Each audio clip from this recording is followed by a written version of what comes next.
오늘은 기독교 교육 진흥 주일입니다. 제가 교육의 전문가는 아니지만 오늘 기독교 교육 진흥 주일을 맞이해서 기독교 교육에 나아갈 방향이라는 제목으로 말씀드릴 때 많은 은혜가 되시기를 바랍니다. 세계에서 교육열이 가장 뜨거운 민족 그러면은 우리 나라와 유대인을 들 수 있습니다. 이제 유대인들의 어머니, 유대인들의 엄마의 교육열이 굉장히 극성인데, 그래서 유대 사회에서는 이런 유대인 어머니의 극성스러운 교육열을 이렇게 빗대어서 주이시 맘이라고 이렇게 부른다고 합니다. 우리나라의 엄마들이 아이들을 위해서 치맛바람을 일으킨다고 해서 교육열의 그 열성을 치마바람이나 이렇게 용어를 만들어서 얘기를 하는 것을 잘 알고 있습니다. 교육열로 따지자고 하면 세계 둘째가 라면스러운 우리나라 교육 현실이지만 많은 사람들이 오늘 교육 위기의 시대다 그렇게 말합니다. 학교 교육은 말할 것 없고 이제 이 교회 교육의 최후의 보루가 되게 됨에도 불구하고 교회 교육의 위기 시대라고 그렇게 일컬어 말합니다. 기독교 학교 교육연구소 소장이며 장신대 교수인 박상진 박사는 한국 교회 교육의 위기를 이렇게 진단했습니다. 한국 교회 교육이 위기에 처해 있다. 교회 학교 학생 수가 격감하고 있으며 다음 세대 신앙의 대기에 적신호가 켜졌다. 교회 학교의 위기는 양적 위기와 질적 위기로 나눠볼 수 있는데 이 두 가지는 서로 연관되어 있다. 박 소장은 저출산으로 인한 학령 인구의 감소를 양적 위기로 보고 질적 위기로는 학교 교육과 마찬가지로 지식 전달의 주입식 교육을 지적하고 있습니다. 박 소장은 과거의 교육 방식이 아닌 새로운 변화를 일으킴으로 미래 예측 결과를 변형시키는 교육의 혁신이 필요하다고 얘기를 합니다. 한국교회 교육 컨설팅 대표인 박영수 대표는 유치부, 유년부, 초등부, 중등부 때는 교회를 잘 다니지만 고등부에 올라가서는 교회 나오지 않은 학생들이 많다.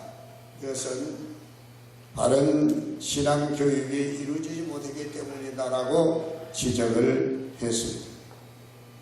오늘 저는 이 본문의 말씀을 교육이라고 하는 주제를 가지고 말씀드리려고 하는데 다소 무리가 있는 본문임에 틀림이 없습니다.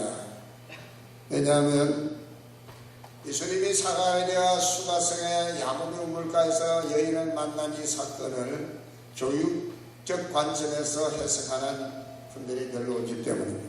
그러나 저는 이 본문의 말씀을 통해서 요한복음 4장 1절로 26절까지 말씀을 다 읽지는 않았지만 여러분 잘 아시는 말씀이라서 이 본문에서 교육의 관점에서 매우 중요한 점을 찾아볼 수 있기 때문에 오늘 이 본문의 말씀을 택해서 오늘 기독교 교육에 나아갈 방향이라는 제목으로 말씀드리려고 하는 것입니다. 첫째로 오늘 저는 이 본문의 말씀을 통해서 교육이라고 하면은 교육은 무엇보다도 인격적인 만남이 전제되어야 된다 하는 것을 발견할 수 있습니다. 예수님께서 유대에서 갈릴리 지방으로 가시는 길에 사마리아라는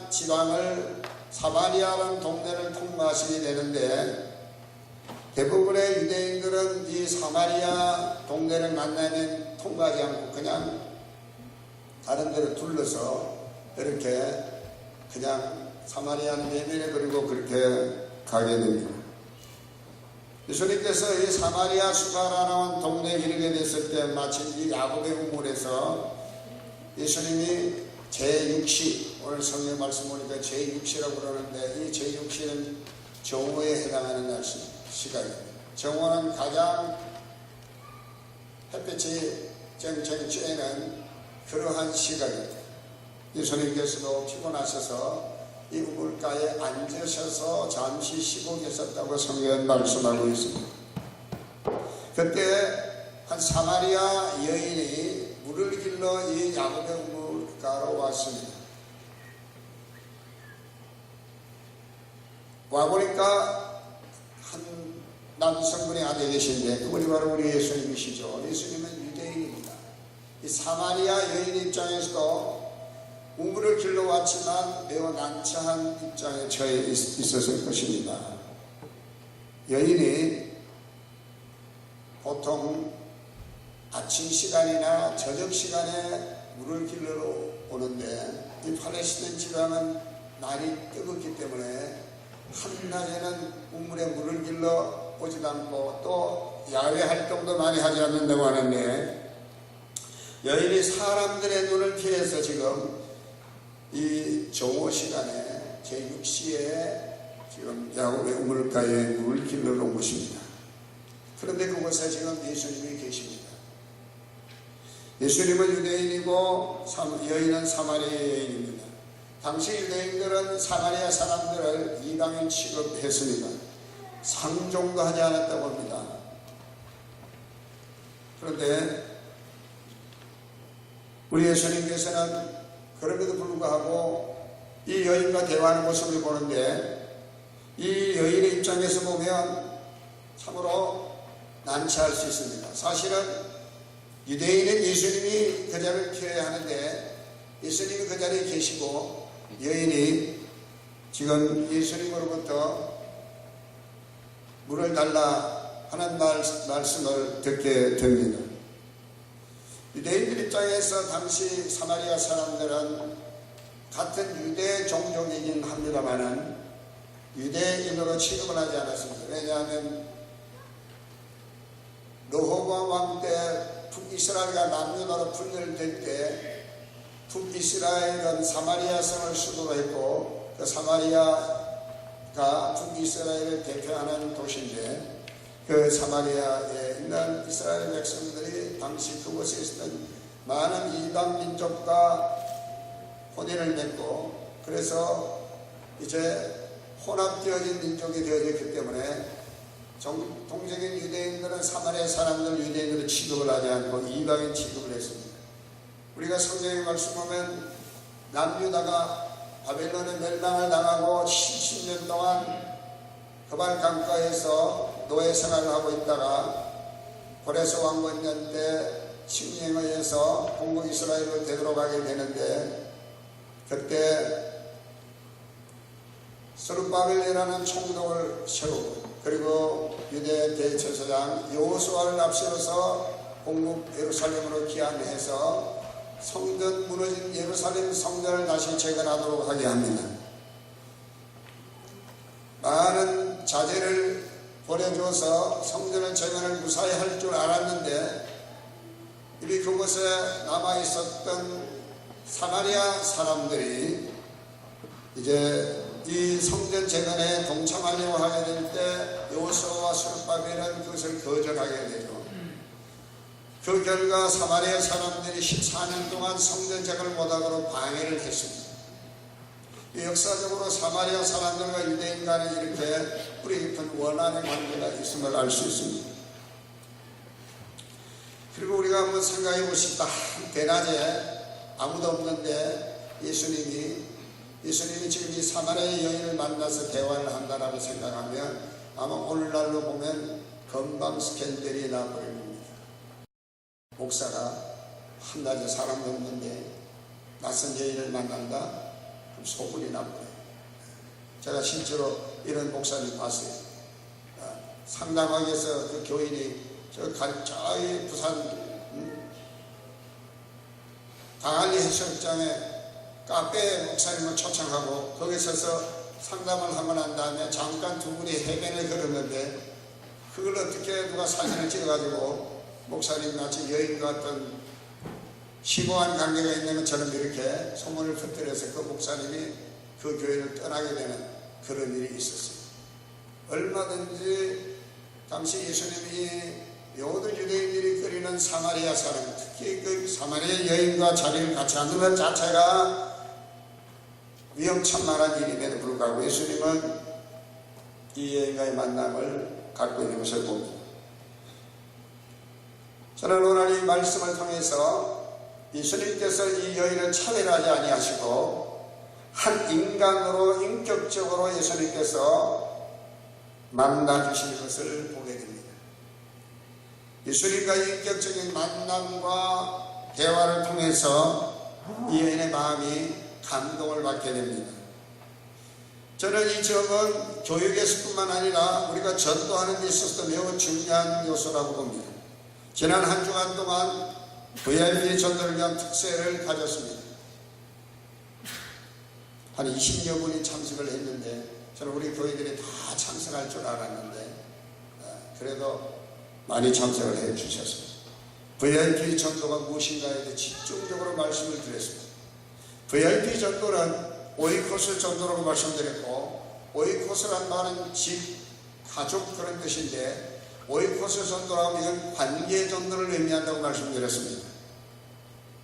나의 VIP를 작정하고자 할 때에 기도하면서 오이코스 동심원을 생각하고 기도하면 성령께서 내가 꼭 전도해야 될 나의 VIP를 작정하게 해주실 것이라고 말씀드렸습니다.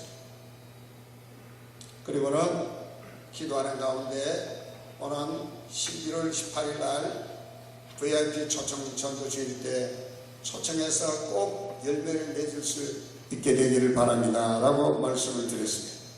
오이코스 전도를 관계 전도라고 말하는데 중요한 전략이 뭐냐라고 말할 때 전도를 어떻게 할 것인가, 전도의 방법이 아니라 전도자 자신이라고 말씀드렸습니다. 물론 전도에 여러 가지 전도가 있습니다. 개인 전도, 노방 전도, 축포 전도, 병원 전도, 선교 전도, 문서 전도, 방송 전도, 여러 가지. 또 전도의 방법은 이설미 전도, 편지, 그 다음에 고구마 전도, 부침개 전도, 진돗개 전도, 별별 전도법이 많이 있습니다.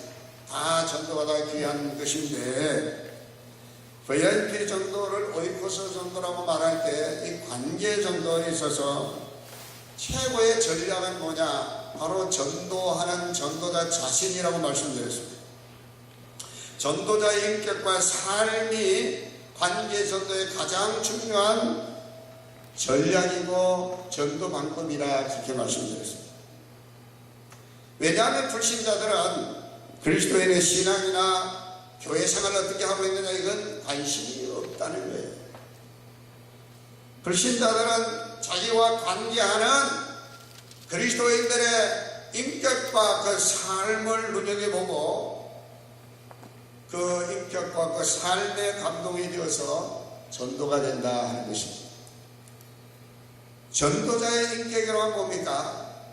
내가 전도하려고 하는 사람을 하나의 독립된 인격처럼 보고 내게서 정말 중요한 very important person, VIP로 대우해 주는 것입니다.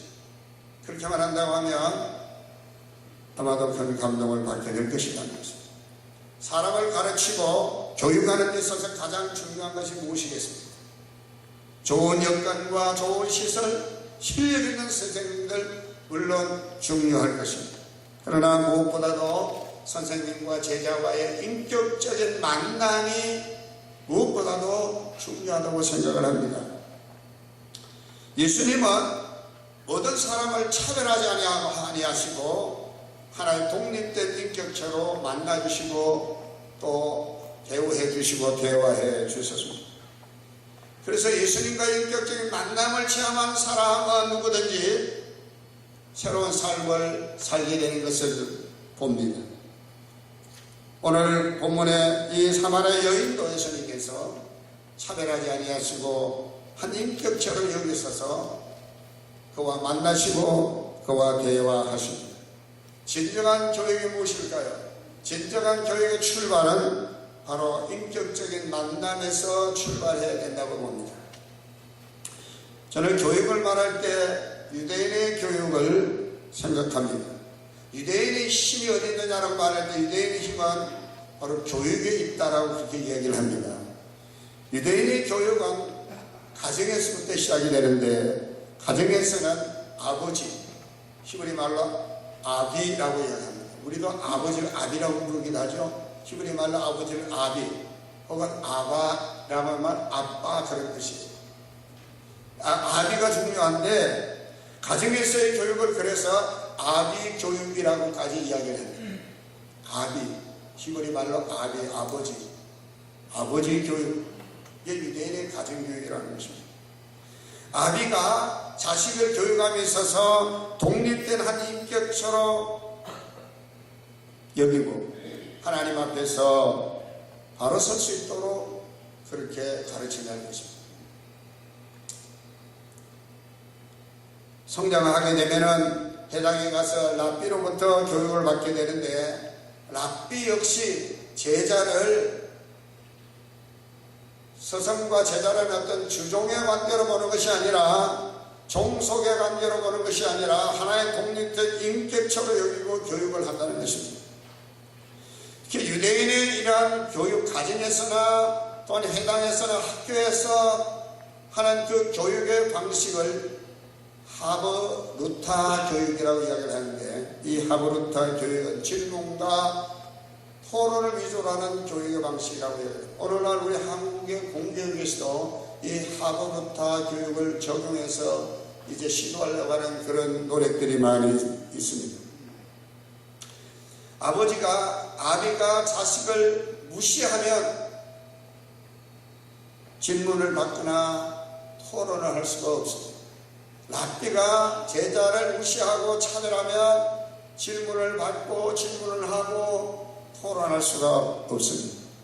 신명기 32장 7절의 말씀을 유대인들 늘 기억하고 그것을 자기들의 교육의 어떤 지침으로 삼고 이렇게 가정에서 또한 해당에서 학교에서 교육이 이루어진다고 합니다.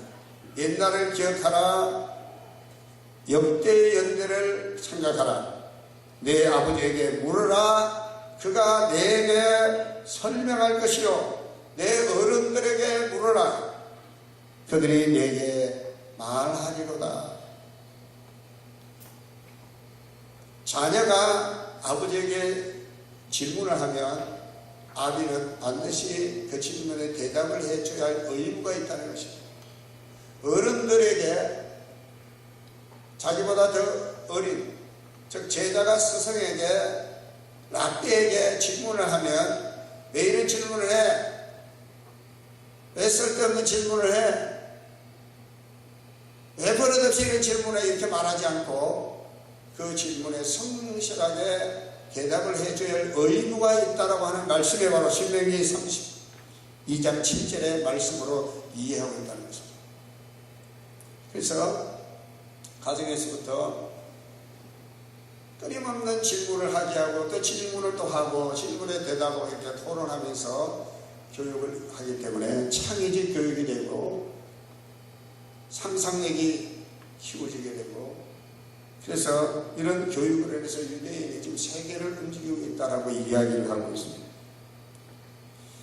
오늘날 우리 교회 교육에 있어서 과연 예수님과의 인격적인 만남, 또 선생님과 제자와의 인격적인 만남이 이루어지는 교육을 하고 있는가를 진지하게 묻고 고민해 봐야 할 것입니다. 두 번째로 저는 오늘 이 본문의 말씀을 통해서 볼 때 삶의 변화를 가져오는 교육이어야 한다는 것입니다. 교육이라고 하면은 인간의 의식과 행동을 변화시켜 나가는 작업이라고 하는 의미가 있다고 합니다. 교육이, 참된 교육이 이루어진다고 하면 삶의 변화가 반드시 나타난다는 것입니다. 최근에 성육신이란 말이 새롭게 조명되고 있습니다. 새물결 플러스라고 하는 출판사에서 발간한 성육신적 교회라고 하는 책이 있는데, 이 책은 미국인 마이클 프로스트라는 사람이 저술을 했습니다. 그것을 우리나라 최형돈이라는 사람이 번역을 해서 지금 출판에 나왔는 책이 굉장히 어려운 책, 보통 사람이 읽고 이해하기가 참 어려운 책인데, 제가 이 책을 왜 여러분에 소개해 드리냐면, 제가 금요일날 우리 주내원 1년급 이제 과정에 있는 전도사들 이 책의 내용을 가지고 강의를 했기 때문에 소개를 특별히 해드립니다. 이 책에서 이 프로스트라고 하는 저자는 교회가 세상에 대해 몸으로 다가가야 한다고 말합니다. 그리고 이 몸은 인격과 삶이라고 얘기를 합니다. 교회 안에서의 영성으로 거쳐서는 안 되며 인격과 삶으로 교회 밖에 나타나야 한다, 그렇게 얘기합니다. 그런데 오늘날 교회는 교회 안에서만 영성이 나타나지 교회 밖에서는 그 영성이 자기 인격과 삶으로 나타나지 않고 있기 때문에 오늘 교회가 세상에 아무런 영향력을 끼치지 못하고 있다고 진단하고 있습니다. 세상은 그리스도인들이 교회에서 얼마나 믿음 생활을 잘하고 교회 생활을 잘하느냐에 대해서 관심이 없고 그리스도인들의 인격과 삶을 주목하고 여기에 대해서 비난도 한다는 것입니다. 저자는 이 책을 통해서 한육신의 시대, 몸으로 실천하는 일이 없는 그냥 정신과 영혼만 가슴만 뜨거운 그런 신앙의 시대에서 그리스도인의 삶과 인격으로 세상에 영향을 끼치는 교회, 즉 성육신 교회가 되어야 될 것을 말합니다. 그러려고 하면 오늘날 교회가 또 그리스도인들이 그리스도를 만나고 난 다음에 변화된 삶과 인격의 모습이 나타나야 된다는 것입니다. 저는 오늘 교회 교육이 바로 이런 방향으로 나가야 될 것이라고 생각을 합니다. 성육신 교회가 되어야 되는 것처럼 성육신적 교회 교육이 이루어져야 한다라고 봅니다. 사마리아 여인이 정오의 물을 길러 나왔다는 것은 사람들의 시선을 피하기 위해서 나온 것임에 틀림없습니다. 이 여인은 부도덕한 여인으로 낙인 찍혀있는 여인일지도 모릅니다. 이건 예수님과 대화 속에서 이미 드러난 사실이기도 합니다. 그러나 예수님께서 이 여인을 인격적으로 만나주시고 이 여인과 대화하심으로써 이 여인에게 있어서 삶의 놀라운 변화가 나타나게 됐습니다. 여인은 죄의 수치심과 그리고 두려움이 가득했는데 여기로부터 참된 자유함을 얻게 됐습니다. 오늘 본문 28절 29절 말씀 보면 여자가 물동이를 버려두고 동네로 들어가서 사람들에게 이르되 내가 행한 이 모든 일을 내게 자기가 행한 모든 일을 자기에게 말한 사람 와서 보라.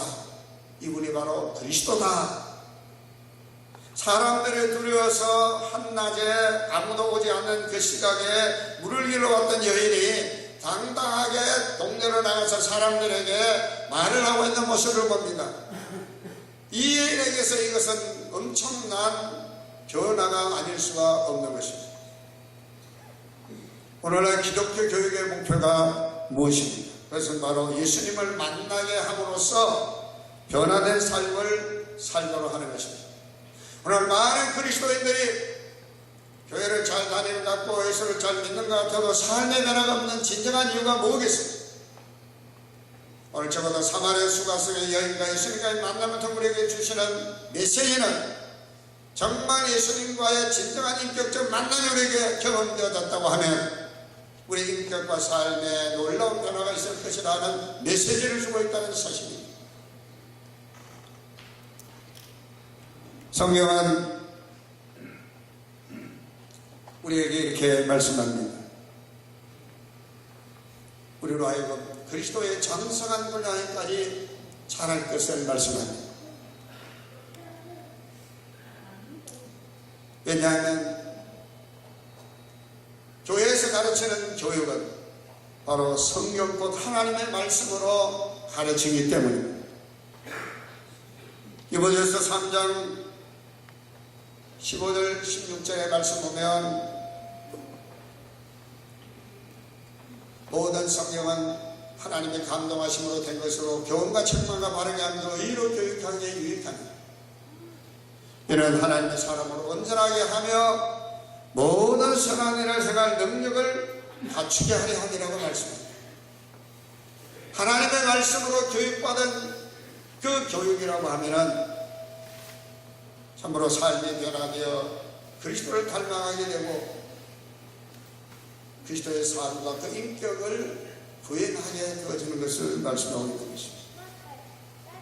저는 오늘 이 사마리아 수가 여인이 이후에 어떻게 성장했는지 성경은 기록하고 있지 않습니다. 그러나 우리가 성경을 보면 많은 여인들이 예수님을 만나고 난 다음에 헌신적으로 변하고 또 희생적으로 변하고 죽음도 마다하지 않고 주님을 섬기는 아름다운 모습들을 우리가 보게 됩니다. 더 나아가서 세상 속에서도 많은 사람들을 돕고 많은 사람들을 구제하며 많은 사람들에게 선한 영향을 끼치고 있는 모습을 우리가 보게 됩니다. 마지막으로 구원을 이루는 교육이 이루어져야 하리라고 봅니다. 오늘 성경 본문 29절의 말씀 보면 내가 행한 모든 일을 내게 말한 이 사람을 보라 이는 그리스도가 아니냐. 예수님께서 이미 말씀하십니다.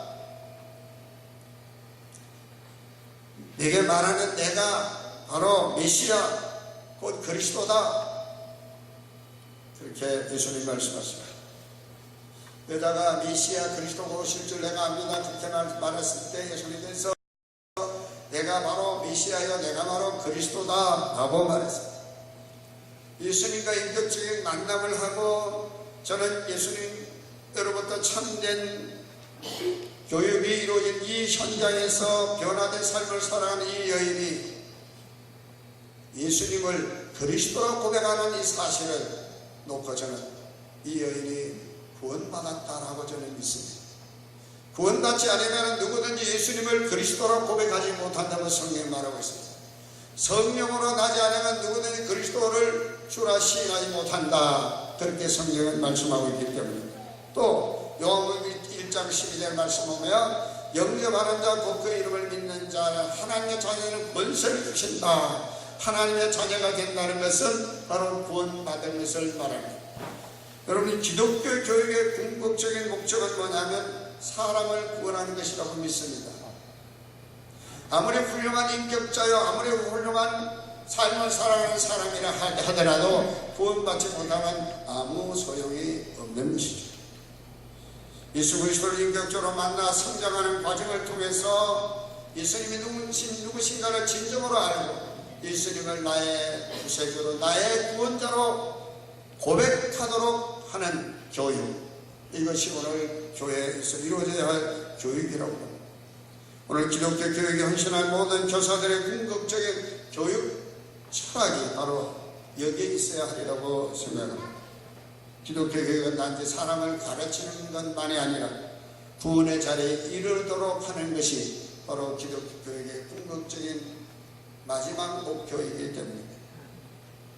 바람직한 교육은 그리고 기독교 교육에 나아가야 할 바람직한 방향은 인격적인 만남이 이루어진 교육입니다.